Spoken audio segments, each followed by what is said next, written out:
Here we go, chugging a couple of Steve Woz's. Bryan's not gonna make it. He's on his second beer. Taking that chug it. Let go,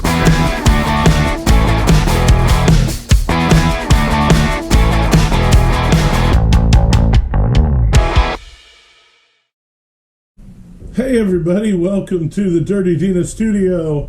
My name is Bryan. I am the co-host of this podcast, It's None of Those Things, and I want to welcome you to my new show, Bryan's Beers. Today we're going to start out with old and cheap. So we got Miller High Life, Hamm's, and Lone Star. So the basic premises of the show is that I'm going to take 3 beers at a time, and I am going to rank them. 1, 2, 3. It really doesn't speak to me picking the greatest beer overall. Some will be beers like these. Some will be beers that I think are fantastic. But it's just going to be a ranking among those 3. So I'm sure we'll do another cheap and old or a cheap and new episode, or, there's lots of beers out there. We'll find plenty of groups of 3. And at some point, we'll start going on some field trips. We'll have some guests come in, try and talk to some folks. And let's get started on episode 1. So, like I said, we've got Miller High Life, Hamm's, and Lone Star. We are going to start out, some of these beers, when it comes to the testing, I will get color involved and such. We all know these are going to look like yellow. We've all seen most of these beers, although funny enough, Hamm's, when I told a couple people that I was going to be doing Hamm's as the first episode, they were like, holy cow, they still make that. That's kind of what I thought when I got to the grocery store. If you listened to this podcast, Is None of Those Things, my original plan was a couple different beers. Lone Star was still on the list, but I was going to do PBR and Old Milwaukee. I did not find those at the grocery store, but I will do a grouping of those 2, and I'll find another beer to put in with them. Sometime down the road, we'll revisit this kind of ranking. So we're going to start out, I'm actually going to switch the order up a little bit. We are going to start out with the Hamm's. Hamm's. I'm just going to crack it open. Now Hamm's, their tagline is born in the land of sky blue waters, and that would apparently be Minnesota. They were started in 1865 by a German immigrant named Theodore Hamm, and that is with 2 M's. But I mean, I'm not gonna lie, I smell this and it just reminds me of the frat house basement, and we never had this at my fraternity, so I'm not sure if somebody was sneaking it in and dumping it all over the floor or what, but there's a lot of good memories and bad memories associated with that smell.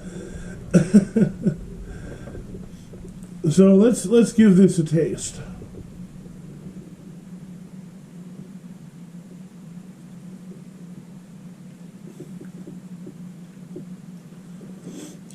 I mean, it's beer.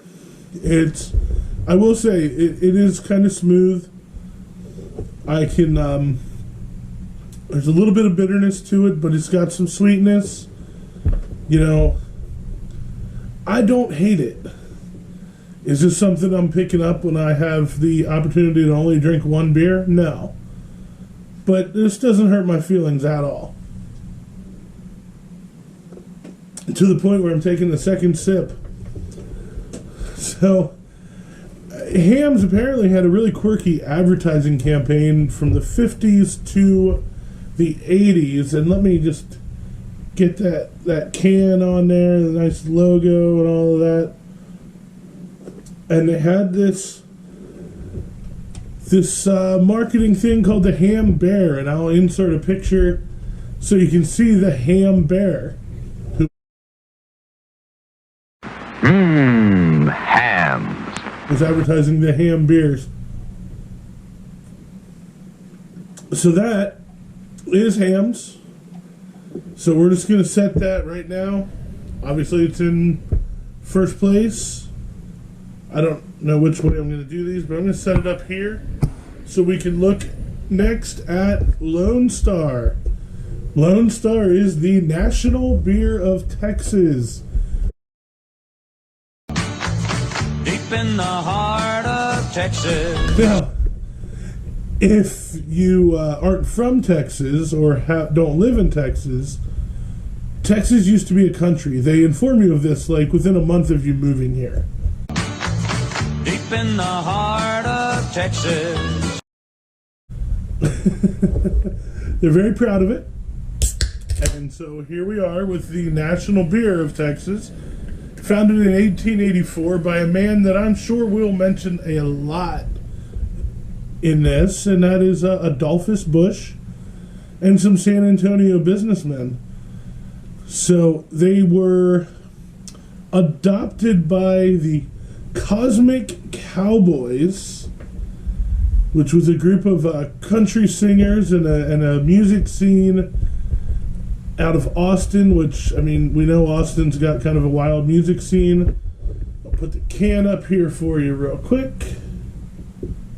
If I could turn it, there we go, there's the logo. And among the Cosmic Cowboys was a young man named Willie Nelson. I think Willie Nelson's getting cosmic with something else these days, but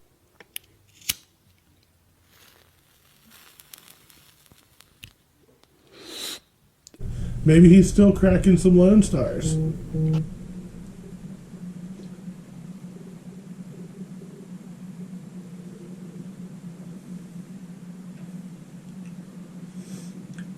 Okay, so it's a little more sourness to it than the Hamm's.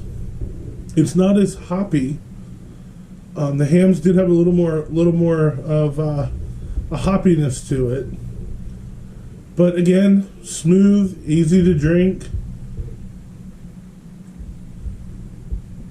Got a nice little touch of sweetness there. You know, I'm actually going to put it for the moment ahead of Hamm's. We'll see where we end up when it's all said and done. And then probably the most famous beer on today's list, good old Miller High Life, the champagne of beers.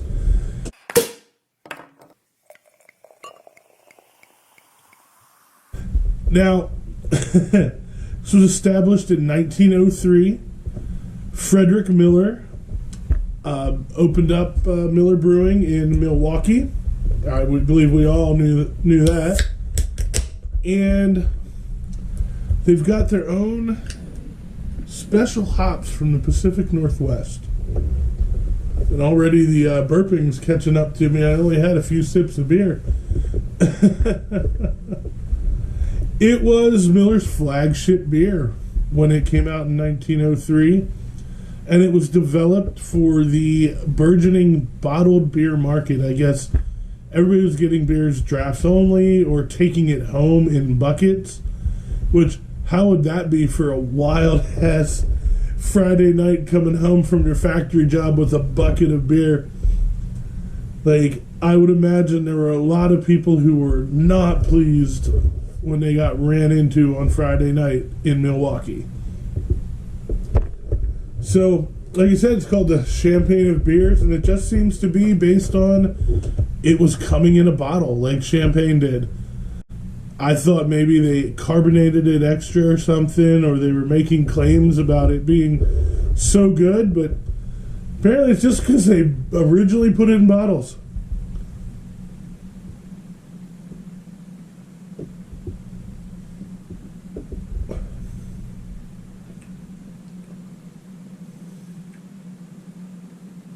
So this has It's probably the sweetest of the three, but it's also the most mild.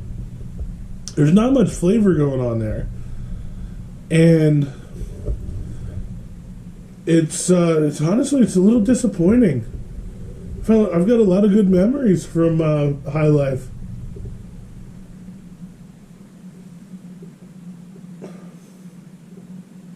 There's a little bit of sourness there. I will give 2 of the 3 credit that they didn't really have a lot of bitterness. You know, I don't mind a bitter beer. As a matter of fact, I really like bitter beers, but in a beer like this, that is really your all-day drinking beer, let's be realistic, I would say that it's not a good thing. But yeah, it's just a little bit sour, a little bit sweet, and it is kind of easy to drink. So I'm gonna go, I think I've got to go Lone Star, because I like living here in Texas. So Deep in the heart of Texas. I think that might influence me a little bit. Then we're gonna go High Life.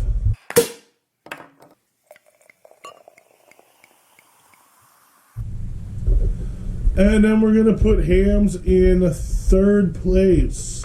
Hamm's. I need a little podium here. Just do it like this, like, and they'll play Deep in the Heart of Texas right now for our winner, Lone Star. Deep in the heart of Texas. So thanks for watching, guys. Catch me on Facebook at the this podcast is None of Those Things Facebook page at None of Those Things. Me on Twitter at this_those, and give us a listen on your favorite podcast platform. This podcast is None of Those Things, and thank you for watching Bryan's Beers.